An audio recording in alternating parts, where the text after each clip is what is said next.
მოგესალმებით, პატრიცემულო ჟურნალისტებო, მივესალმები საზოგადოებას. მინდა რამდენიმე სიტყვით შევაფასო ქვეყანაში არსებული ვითარება, რეალურად ვითარება, რომელიც დღეს ჩვენ გვაქვს, როგორც ქვეყნის შიგნით, ასევე ქვეყნის გარეთ. პირდაპირ შემიძლია ვთქვა, რომ მიუხედავად იმ ძალიან ლამაზი სურათებისა და ლამაზი სიტყვებისა, რომელიც ჩვენ გვესმის და ვხედავთ ტელეეთერში, ქვეყანაში ვითარება ნამდვილად არ არის სახარბიელო. პირდაპირ შემიძლია ვთქვა, რომ ქვეყნის შიგნით ვითარება არის საკმაოდ რთული, ხოლო საგარეო არენაზე პირდაპირ შეიძლება ითქვას, რომ ქვეყანა არის ერთ-ერთ უმძიმესი გეოპოლიტიკური გამოწვევის წინაშე და ამ გამოწვევების პასუხისგამცემი ნამდვილად არ არის ჩვენი დღევანდელი ხელისუფლება. ქვეყნის შიგნით არსებული ვითარება თქვენ ალბათ არანაკლებ კარგად მოგეხსენებათ ვიდრე მე. მოსახლეობა არის ძალიან რთულ ვითარებაში, ეკონომიკა არის ძალიან მძიმე ვითარებაში, პრაქტიკულად სტაგნაციაში.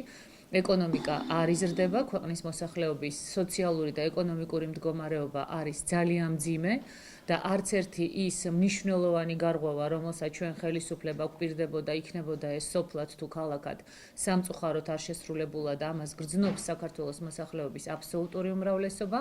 ასევე არ შემიძლია ხაზი არ გაუსვა იმ უმძიმეს კრიმინოგენურ ვითარებას, რომელიც არის ქვეყანაში.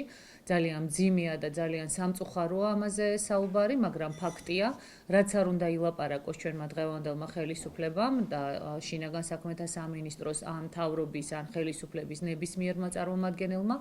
ფაქტი არის ის, რასაც ჩვენ ყოველდღიურად ვხედავთ, გვესმის, რომ ვითარება არის მძიმე, ხდება ისეთი ფაქტები, რომელიც არ მომხდარა პრაქტიკულად ბოლო 10-15 წლის განმავლობაში, როდესაც ქვეყანაში აუთოვებენ ჭყალებში აუთოვებენ, თუმცა პირდაპირი გაგებით შეიძლება სამწუხაროდ ეს ითქვას 4 წლის ბავშვს, როდესაც ერთ ღამეში შეიძლება თბილისში 2 მკვლელობა მოხდეს.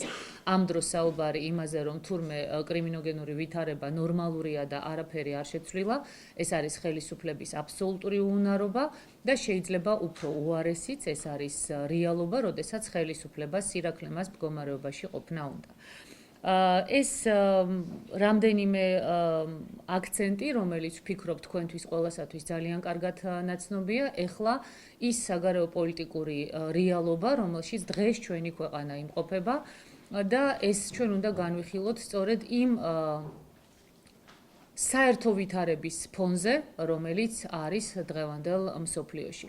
მე საგანგებოდ თავი შევიკავე, რაიმე ტიპის კომენტარი გამეკეთებინა, ან განცხადება გამეკეთებინა, ვიდრე არ დამთავრდებოდა ნატოს უელსის სამიტი, იმიტომ რომ მოლოდინები იყო ძალიან დიდი და არა მარტო მოლოდინი იყო ძალიან დიდი, არამედ სამიტის დასრულების შემდეგაც ჩვენ მოვისმინეთ ხელისუფლების აღფრთოვანებული განცხადებები იმასთან დაკავშირებით, რომ თურმე საქართველო მიიღო უპრეცედენტო მხარდაჭერა და კიდევ ერთხელ საქართველო მიიღო იმაზე უკეთესი, ვიდრე უნდა მიგვეხო.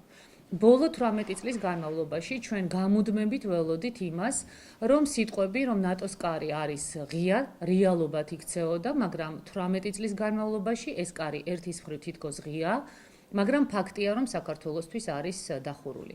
რას გვთავაზობს ჩვენი ხელისუფლება, რომ კიდევ მომავალი 18 ან 38 წელი ველოდოთ იმას, რომ იქნება მუდმივი ძახილი იმასთან დაკავშირებით, რომ ნატოს კარი ღია და სინამდვილეში ყველა კონკრეტული სამიტის შემდეგ ჩვენ მივიღებთ არა იმას, რასაც ველით, არამედ იმას, რასაც მერე ხალხის წინაშე გავასაღებთ, როგორც იმაზე უკეთეს, რასაც ჩვენ ველოდებოდით. ეს არის საზოგადოებისათვის თვალებში ნაცრი შეყრა და სხვა არაფერი, რასაც დღეს აკეთებს ჩვენი ხელისუფლება, როდესაც ლაპარაკობს იმაზე, რომ ნატოს სამიტი საქართველოსათვის იყო დიდი წარმატება.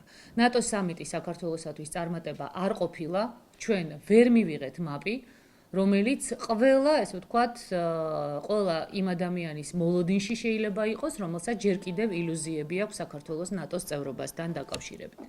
ჩვენ არ უნდა დაგვავიწყდეს ის რეალობა, რომელიც არის დღეს მსოფლიოში და ჩვენ არა მარტო საკუთარ შეცდომებზე და საკუთარ პრობლემებზე, არამედ სხვების შეცდომებზე და სხვების პრობლემებზეც უნდა ვისწავლოთ.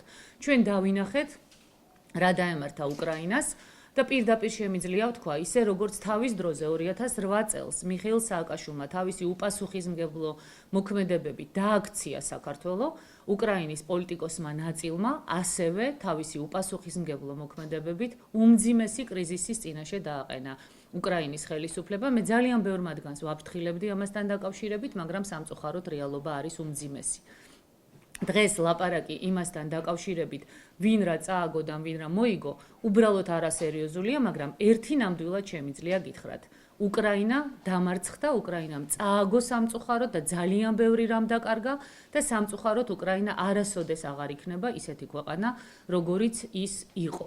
და ყველანი ჩვენ ვხედავთ იმას, რომ პრაქტიკულად ყირიმთან დაკავშირებით დღეს საერთაშორისო თანამეგობრობაც კი აღარაფერს არ ლაპარაკობს და დიდ მიღწევად არის ჩათვლილი ის, რომ ცეცხლის შეწყვეტის ხელშეკრულებაზე მოხერხდა მოლაპარაკება. ეს ჩვენთვის უნდა იყოს ძალიან მწარე უნდა იყოს ისიც, რომ მიუხედავად აი ამ უმძიმესი ვითარებისა, მიუხედავად იმისა, რომ უკრაინამ უარი განაცხადა ბლოკების გარეშე არსებობის სტატუსზე, პრაქტიკულად ეს ნატოს ხელმძღვანელობამ არც შეიმჩნია და ჩვენ უნდა ვთქვათ პირდაპირ. ნატოს დეკლარაციაში პრინციპში წერია ის, რაც უნდა ეწეროს კიდეც. არის ხაზგასმულის, რომ ნატოს მთავარი ამოცანა დაიცვას ნატოს წევრი სახელმწიფოები. საქართველო არ არის ნატოს წევრი სახელმწიფო და უელსის სამიძე გამოჩნდა კიდევ, რომ ჩვენ ნატოს წევრი სახელმწიფო ვერც გავხდებით. ეს არის ის, რასაც მე ბოლო წლების განმავლობაში აბსოლუტურად ერთმნიშვნელოვნად ვამბობდი. ჩვენ ერთხელ და სამუდამოდ უნდა ვუთხრათ ჩვენს ხალხს, რომ საქართველოს ნატოში გაწევრიანების შანსი არ აქვს. წინააღმდეგ შემთხვევაში ჩვენ ნატოს სამიძე მაპის მიღების შესაძლებლობა ნამდვილად უნდა გქონოდა. მე პირდაპირ შემიძლია გითხრათ, რომ დღეს საქართველო არის ძალიან რთულ მდგომარეობაში, როდესაც ჩვენ მართლაც ყველაფერი უნდა გავაკეთოთ იმისათვის, რომ არავითარ შემთხვევაში არ გადავიქცეთ დიდი სახელმწიფოების დაპირისპირების პოლიგონად. რა თქმა უნდა, კარგია, როდესაც გეხმარებიან, რა თქმა უნდა, კარგია, როდესაც გპირდებიან, რომ განსაკუთრებულად დაეხმარებიან შენს ჯარს, შენს არმიას, აღჭურვაში, წვრთნაში, ამაში ცუდი არაფერი არ არის და ნებისმიერი სახელმწიფო ან ორგანიზაცია, რომელიც დაგვეხმარება, რა თქმა უნდა, ჩვენგან მადლობას მიიღებს, მაგრამ უმთავრესი არის ის, რომ საქართველომ წარმართოს ისეთი სწორი პოლიტიკა, როდესაც ჩვენ თავდაცვის მექანიზმების გამოყენება არ დაგვჭირდება და როდესაც ჩვენ არ დაუშვებთ პირდაპირ სამხედრო კონფრონტაციას რომელიმე სახელმწიფოსთან, მით უმეტეს ისეთ დიდ სახელმწიფოსთან, როგორიც არის რუსეთი. დღეს ჩვენ გვეუბნებიან, რომ უზარმაზარი მიღწევაა თურმე ის, რომ საქართველოში გაიხსნება ნატოს საწვრთნელი ბაზა. უპირველეს ყოვლისა, მინდა დავსვა კითხვა, სად არის ხელშეკრულება, რომელიც არეგულირებს ამ საწვრთნელი ბაზის საქმიანობა საქართველოში. მე მოვყარი ყური ტელევიზორში ინფორმაციას, რომ თითქოს და ეს ხელშეკრულება არის გასაიდუმლოებული. ეს არის კატეგორიულად მიუღებელი, პირდაპირ შემიძლია გითხრათ, მეორე მსოფლიო ომის შემდეგ, მას შემდეგ, რაც საიდუმლო პაქტი დაიდო მოლოტოვსა და რიბენტროპს შორის, საერთაშორისო სამართალი კატეგორიულად კრძალავს ნებისმიერი საიდუმლო ხელშეკრულების გაფორმებას. თუ ჩვენი ხელისუფლება გვიმალავს რაიმე დოკუმენტს, ეს არის პირდაპირი დანაშაული სახელმწიფოსა და ხალხის წინაშე, მას ამის უფლება არ აქვს, იმიტომ რომ საერთაშორისო თანამეგობრობა და საერთაშორისო ხელშეკრულებები არ იცნობენ საიდუმლო დოკუმენტის არსებობის პირობებს. რა თქმა უნდა, ჩვენ უნდა ვიცოდეთ, რას ნიშნავს ნატოს საწვრთნელი ბაზის განლაგება საქართველოში და პირდაპირ უნდა ვთქვათ, რომ საქართველოს ხელისუფლების ამოცანა უნდა ყოფილიყო, არა ის, რომ რაიმე ტიპის ბაზა თუნდაც საწვრთნელი გახსნილიყო საქართველოში, არამედ საქართველოს ხელისუფლების ამოცანა უნდა ყოფილიყო, რომ საქართველოს ტერიტორია განთავისუფლებულიყო ნებისმიერი ბაზისაგან, მათ შორის უპირველეს ყოვლისა იმ რუსული ბაზებისაგან, რომელიც საქართველოს ტერიტორიაზე დგას, ეგრეთ წოდებულ სამხრეთ ოსეთში და აფხაზეთის ტერიტორიაზე. მაგრამ საქართველოს ხელისუფლებამ ვერაფერი ვერ გააკეთა ამ მიმართულებით, ჩვენ ვხედავთ აბსოლუტურ უმოქმედობას აფხაზეთთან და ოსეთთან მიმართებაში, ეგრეთ წოდებულ ოსეთთან მიმართებაში და სრული პასუხისმგებლობით შემიძლია გითხრათ. დღეს საქართველოს ხელისუფლება ადგას იმ გზას, რასაც ჰქვია აფხაზეთის და ოსეთის დავიწყების გზა. თუ ჩვენ მივდივართ იმ გზით, რომ აფხაზეთში და სამაჩაბლოში უნდა იდგეს რუსული სამხედრო ბაზები, ხოლო დანარჩენი საქართველოს ტერიტორიაზე ჯერ საწვრთნელი, ხოლო შემდეგ სხვა ორგანიზაციის ან სხვა სახელმწიფოს ბაზები, ეს ნიშნავს იმას, რომ საქართველოს ერთიანი საქართველოს ტერიტორიაზე ორი ურთიერთსაწინააღმდეგო ბლოკის ბაზები იქნება განლაგებული, რაც ნიშნავს იმას, რომ საქართველო ვერასოდეს ვერ დაწყნარდება და ნიშნავს იმას, რომ ჩვენ უნდა დავივიწყოთ კონფლიქტების დარეგულირებაზე საუბარი. მე პირდაპირ შემიძლია გითხრათ, რომ მე არასოდეს არ დაუშვებდი იმას, რომ საქართველოს ტერიტორიაზე დარჩენილიყო სამხედრო ძალები და სამხედრო ბაზები, ყველაფერს გავაკეთებდი იმისათვის, რომ სამხედრო ბაზებს საქართველოს ტერიტორია დაეტოვებინა და ამით შევქმნიდი წინაპირობებს, რომ მოლაპარაკებები დაწყებულიყო სამაჩაბლოსთან და აფხაზეთთან. ეს უნდა გაეკეთებინა ხელისუფლებას, მაგრამ ხელისუფლებას ამის უნარი სამწუხაროდ ნამდვილად არ აქვს და ცდილობს ამოეფაროს იმ გადაწყვეტილებებს, რომელიც ნამდვილად არ წყვეტს საქართველოს უმთავრეს პრობლემას. ჩვენ კიდევ ერთ უგნურ ნაბიჯს ვდგამთ და ფაქტია, რომ ჩვენ მივდივართ, ვიტყვით ამას თუ არ მივიტყვით, გამწვავებისაკენ იგივე რუსეთის ხელისუფლებასთან. მე არ ვლაპარაკობ იმას, რომ ჩვენ გადაწყვეტილებები მივიღოთ ვინმეს ანგარიშის გაწევით, იქნება ეს ახლო მეზობელი თუ შორეული სტრატეგიული პარტნიორი. ჩვენ გადაწყვეტილება უნდა მივიღოთ ჩვენი სახელმწიფო ინტერესებიდან გამომდინარე, მაგრამ ის, რომ დღეს საქართველოს შეიძლება პოლიტიკურად პირველ ეტაპზე, ხოლო შემდეგ რეალურად გაყოფილი აღმოჩნდეს და რეალურად პოლიგონად იქცეს, ამის საშიშროება ნამდვილად რეალურად არსებობს. ერთ ქვეყანაში, საერთაშორისო აღიარებულ საზღვრებში არის მაგალითი, როდესაც ორი სხვადასხვა სახელმწიფოს სამხედრო ბაზები დგას. ეს არის კვიპროსის მაგალითი და ბოლო 50 წლის განმავლობაში კვიპროსში კონფლიქტების დარეგულირების თვალსაზრისით რეალური წინგადადგმული ნაბიჯები ნამდვილად არ შეიმჩნევა. ჩვენ თუ ეს გვინდა და ჩვენ თუ გვინდა, რომ აფხაზეთზე და სამაჩაბლოზე უარი ვთქვათ და ამას ხმამაღლა არ ვაცხადებთ, მაგრამ ჩუმად ვაკეთებთ, მაშინ საქართველოს მოსახლეობამ რეალური შეფასება უნდა მისცეს იმას, რაც დღეს საქართველოში ხდება. მე პირადად არასოდეს არ ვიტყვი ვარს აფხაზეთთან და ოსეთთან იმ ურთიერთობის აღდგენაზე, რაც ისტორიულად გვაკავშირებდა ჩვენ და ყოველთვის ვიბრძოლებ იმისათვის, რომ მთავარი ამოცანა და მთავარი პრიორიტეტი იყოს ქვეყნის ტერიტორიული მთლიანობის აღდგენა და ეს ტერმინი პრაქტიკულად ჩვენი პოლიტიკოსების მეტყველების ლექსიკონიდან ამოღებულია, გასაკვირიც არ არის, იმიტომ რომ საქართველოს ხელისუფლებაში დღეს არიან პოლიტიკოსები წამყვან თანამდებობებზე, რომლებსაც არ ერიდებოდათ პირდაპირ გამოეცხადებინათ, რომ აფხაზეთისა და ოსეთის დამოუკიდებლობა თითქოს და უნდა აღიაროს საქართველომ და მხოლოდ ამის შემდეგ მიაღწევს საქართველო წარმატებასო. გადახედეთ ამ პოლიტიკოსების გამონათქვამებს და თქვენთვის ძალიან ბევრი რამ იქნება სრულიად გასაგები. მე პირდაპირ შემიძლია ვთქვა, რომ სამწუხაროდ საქართველოში ბოლო წლების განმავლობაში მოვლენები ვითარდება ისე, როგორც ნამდვილად არ აწყობს საქართველოს და საქართველოს მოსახლეობას. ძალიან ბევრი რამ კეთდება ისე, როგორც ეს აწყობს სხვებს, ზოგჯერ ოპონენტებს, ზოგჯერ მტრებს და ზოგჯერ მოყვარეს, მაგრამ ის, რაც აწყობს საქართველოს, სამწუხაროდ წლების განმავლობაში არ კეთდება. დღევანდელმა ხელისუფლებამაც აირჩია იგივე სტრატეგია, რაც ჰქონდა წინა ხელისუფლებას, თუმცა გაცილებით უფრო გაუბედავი, გაცილებით უფრო მოუქნელი და ამას შეიძლება საქართველოსათვის გაცილებით უფრო მძიმე შედეგები მოყვას. ეს მინდოდა მეთქვა. საქართველოში საწყობი ბაზის განთავსება და OLC სამიტის შედეგებმა შესაძლოა რუსეთის უფრო გაღიზიანება გამოიწვიოს, როგორც იცით რაშია საქმე? მოვლენები ორი მიმართულებით შეიძლება განვითარდეს. ერთი შეიძლება ამან გამოიწვიოს სერიოზული გაღიზიანება. გაღიზიანებას უпростоრად ყველა შემთხვევაში გამოიწვევს და შეიძლება ამ გაღიზიანებას მოყვეს, ესე ვთქვათ, გარკვეული ნეგატიური ფაქტორები და მეორე შეიძლება გაიმარჯვოს იმ ნაწილმა რუსეთში პოლიტიკოსებისა, რომლებიც ამბობენ, რომ ძალიანაც კარგი ჩვენ გვაკმაყოფილებს აფხაზეთი და ოსეთი, დანარჩენი საქართველო იყოს ისე როგორც უნდა. ანუ საქართველოს ორად გაყოფის საუკეთესო შემთხვევაში, ეს საუკეთესო ბრჭყალებში რა თქმა უნდა, ორად გაყოფის სქემა. ძალიან ბევრი არის რუსეთში ისეთი წარმომადგენელი, რომელიც თulis, რომ დანარჩენი საქართველო მათ არ აინტერესებთ, აინტერესებთ აფხაზეთი და სამაჩაბლო. ჩვენ გვაინტერესებს, მე პირადადაც ჩემს თანამებრძოლებს, მთელი საქართველო აფხაზეთიანად და სამაჩაბლოიანად, რომელიც უნდა იყოს დამოუკიდებელი, უნდა იყოს სუვერენული და უნდა ზრუნავდეს საკუთარი ინტერესების განხორციელებაზე და არა ვინმეს ინტერესების განხორციელებაზე. იქნება ეს მტერი თუ მოყვარე.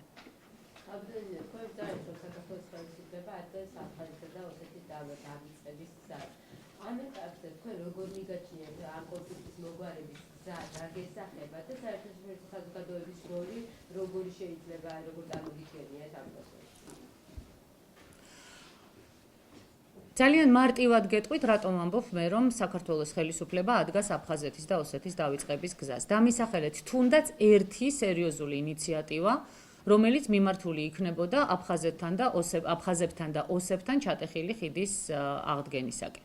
დამისახელეთ ერთი ღონისძიება, ან ერთი ნაბიჯი ჩვენი ხელისუფლების გადადგმული, რომელიც მიმართული იყო კონფლიქტების დარეგულირებისაკენ. რაც შეეხება საერთაშორისო თანამეგობრობას, საერთაშორისო თანამეგობრობა ჩვენს მაგივრად ამ პრობლემების მოგვარებას ნამდვილად არ დაიწყებს. საერთაშორისო თანამეგობრობას თავისი საკუთარი ძალიან ბევრი თავის ტკივილი აქვს და ჩვენ ძალიან კარგად ვხედავთ, რომ ისინი იქცევიან ისე, როგორც უნდა მოიქცეს ნებისმიერი ნორმალური სახელმწიფო და როგორც უნდა ვიქცეოდეთ ჩვენც მათ შორის. ისინი პირველ რიგში ზრუნავენ საკუთარი ინტერესების განხორციელებაზე და საკუთარი ინტერესების დაცვაზე. ისინი არ ელოდებიან, რომ ვინმე სხვა მათი ინტერესების განხორციელებას დაიწყებს ან მათი ინტერესების დაცვას დაიწყებს. ამის მაგალითია ბოლო დროს განვითარებული მოვლენები. თქვენ არაფერს არ გეუბნებათ ის, რომ დღეს გაკეთდა ბატონი რომპოის მხრიდან განცხადება, რომ თუ ცეცხლის შეწყვეტა ძალაში დარჩება და ცეცხლი არ განახლდება, დამატებითი სანქციები რუსეთის მიმართ განხორციელებული არ იქნება. თქვენ არაფერს არ გეუბნებათ ის, რომ დღეს ყირიმზე პრაქტიკულად აღარავინ აღარ ლაპარაკობს? ანუ სიტყვის მასალად ახსენებენ. რეალურად შეგუება მოხდა იმისა, რომ ყირიმი აღარ არის უკრაინის ნაწილი და არც აღარასოდეს აღარ იქნება. თუ ჩვენ არ გვეყოლება ხელისუფლება, რომელსაც ეს თემები ტკივა და რომელსაც აქვს იმის უნარი და კომპეტენცია, რომ ეს პრობლემები მოაგვაროს, ყველა დაივიწყებს იმას, რომ აფხაზეთი და სამაჩაბლო ოდესღაც ჩვენი ნაწილი იყო. ეს ძალიან ბევრს აწყობს, იმიტომ რომ ბრძოლა, მე ამ შემთხვევაში პოლიტიკურ ბრძოლას გულისხმობ, სამაჩაბლოსა და აფხაზეთისათვის, საქართველოს ტერიტორიული მთლიანობისათვის, რა თქმა უნდა, ძალიან ბევრისათვის თავის ტკივილია, დამატებითი პრობლემებია. თუ ჩვენ ამას შევეგუებით, სხვებიც ამას შეეგუებიან. და ის, რაც ეხლა ხდება, ეს არის პირდაპირი შეგუება და პირდაპირი უარის თქმა. თქვენ როგორ ფიქრობთ? ხელისუფლება ლაპარაკობდა იმას და ლაპარაკობს ეხლაც, რომ მან რუსეთთან ურთიერთობა უნდა მოაგვაროს.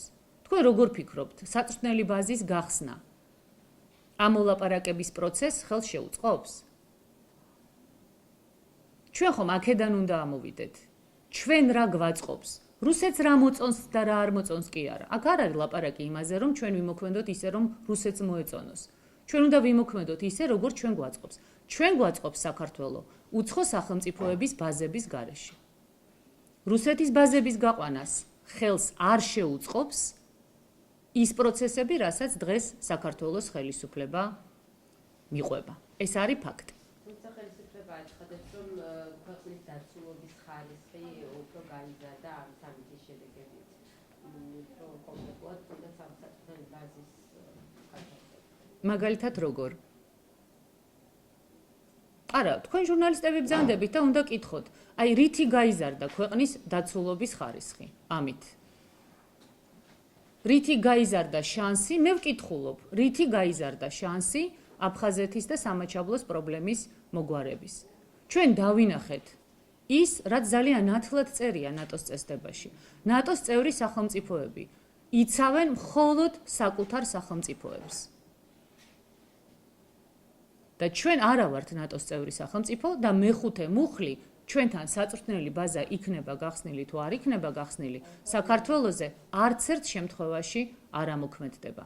ამიტომ ჩვენ უნდა გვქონდეს ჩვენი პოლიტიკური გეგმები, ჩვენი პოლიტიკური დღის წესრიგი და ჩვენი გადაწყვეტილებები, რომ საქართველო ნამდვილად გაცილებით უფრო მეტად დაცული იყოს და არც კი დაუშვათ რაიმე ტიპის კონფრონტაციის საფრთხე. წვრთნა კარგია, ჯარის აღჭურვა კარგია, ჯარის სწავლება კარგია, ბუნებრივია და კარგია თუ ჩვენ გვექნება ძლიერი ეკონომიკა, გვეყოლება კარგი ჯარი, ვიქნებით ძლიერი სახელმწიფო, მაგრამ ეს ყველაფერი უნდა კეთდებოდეს იმ თავარი მიზნიდან გამომდინარე, რასაც საქართველოს ერთიანობა და საქართველოს მთლიანობა ჰქვია. ეს არის მე მგონი ჩვენი მთავარი ამოცანა. შიდა პოლიტიკურ საკითხებიც მინდა ერთი კითხვა დაგისვათ.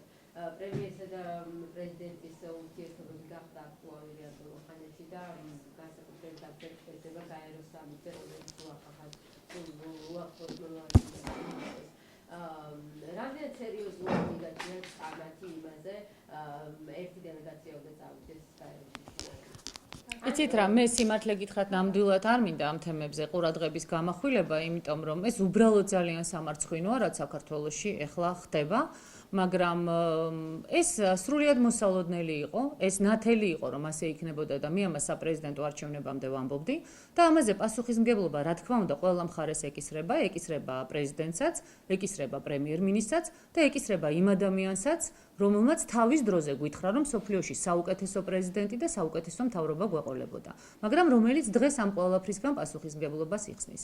ეს რა თქმა უნდა, უპირველეს ყოვლისა არის ბატონი ბიძინა ივანიშვილის პასუხისმგებლობის თემა და საკითხი, იმიტომ რომ სამწუხაროდ სწორედ მან დაგვიტოვა ჩვენ ეს რეალობა, როდესაც პარლამენტი პარლამენტს არ გავს, მთავრობა მთავრობას არ გავს, პრეზიდენტის ინსტიტუტი პრეზიდენტის ინსტიტუტს არ გავს და ქვეყანა უბრალოდ სასაცილო და სამარცხვინო მდგომარეობაშია და ეს ძალიან მალე თუ ასე გაგრძელდა, ქვეყანას აბსოლუტური კოლაფსის რეჟიმში გადაიყვანს.